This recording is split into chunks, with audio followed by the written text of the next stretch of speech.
His name was Crack. Crook. And Crack had the sole ambition of meeting the other best criminal in all of Italy, and that was Crook. Now, Crack was sitting in the piazza having a nice lunch in the taverna, and he looked across at a man sitting there, and he had his suspicions about him. And then he looked down to check the time, and he noticed his watch was gone. And he knew that only one other criminal in all of the land could have done that trick. So it must be Crook. Now, Crack approached Crook, without him knowing, took his wallet. When Crook went to pay, his wallet was gone. He said, "Aha, you must be Crack." So Crack and Crook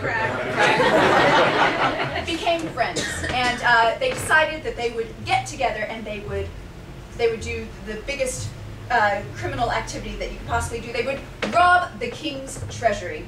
So together they got together, and that was good linguistics there. They robbed the treasury of every penny that was in the treasury. The king, of course, was furious, and he didn't know what to do, so he went to the prison, and he found the third best criminal, whose name was Snare. Which he was.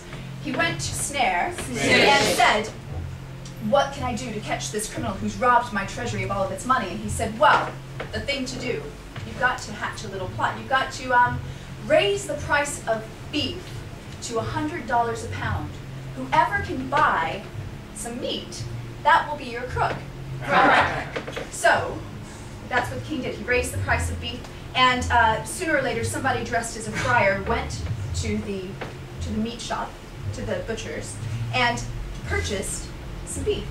And the king went to Snare and said, "Well, what now? Somebody's bought the meat."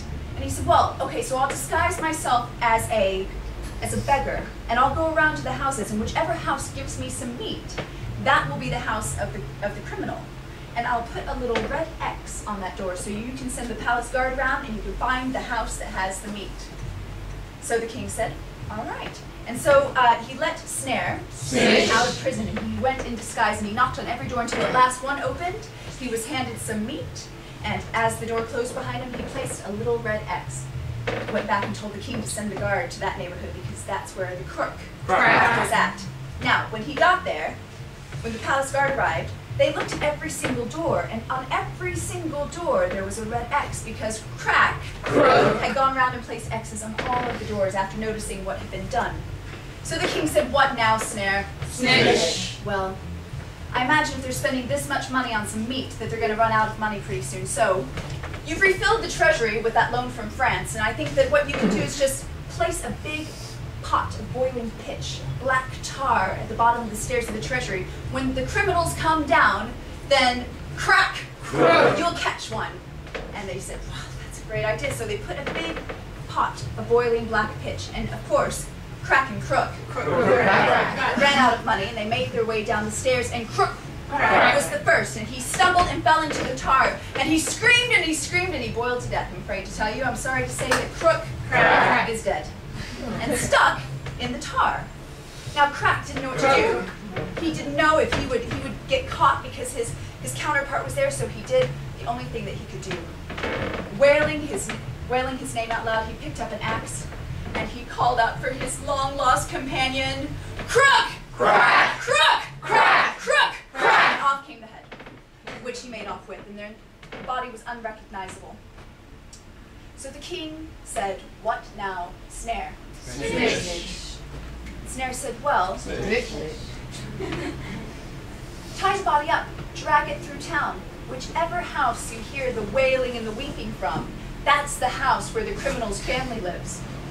"Ah, good idea," said the king. So they tied up the tarred, headless body of Crook, and they pulled it through town, pulled by horses bumping over the road. And of course, Crook's wife looked through the window and began bawling, but fortunately Crack was there. And he took all the plates in the house and he smashed them everywhere, and then he began beating Crook's wife. And as she called out for her husband who was dead, "Crook! Crook! Crook! Crook! And when the palace guard arrived to arrest somebody, they didn't arrest Crook or Crack. Because It was just a man beating his wife for breaking all the plates in the house. So nothing wrong there. What now, Snare? Snare. Well, I think you need to draw them out with some sort of amazing thing. Tell the person who's the criminal that you will forgive all their trespasses. You will make them a knight if they will step forward and admit to the crime, but they also have to steal the bed sheets out from under your bed while you sleep. And the king thought this was a great idea, so he made the proclamation, Crook stepped forward and said, I will accept the challenge. And that night, the king lay in his bed on top of his white bed sheets, cradled in his hand a big double-barrel shotgun, because I come from Texas and that's what my king's gonna have.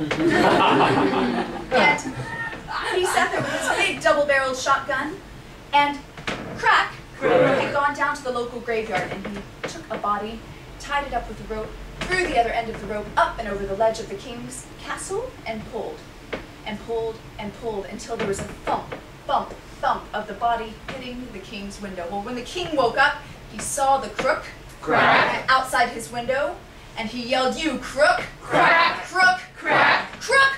Crook!" And he fired a big shot, which knocked the body out of the window, and it landed with a crack. Crook. But it wasn't Crook.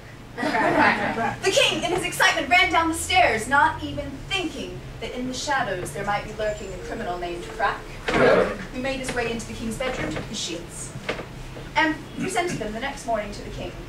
The king had to admit his defeat, that Crook indeed was the most amazing mastermind criminal he'd ever met, and in order to keep him from continuing his criminal ways, he gave him his knighthood, and he even wed him to his daughter. So who's to say that crime doesn't pay? Yeah.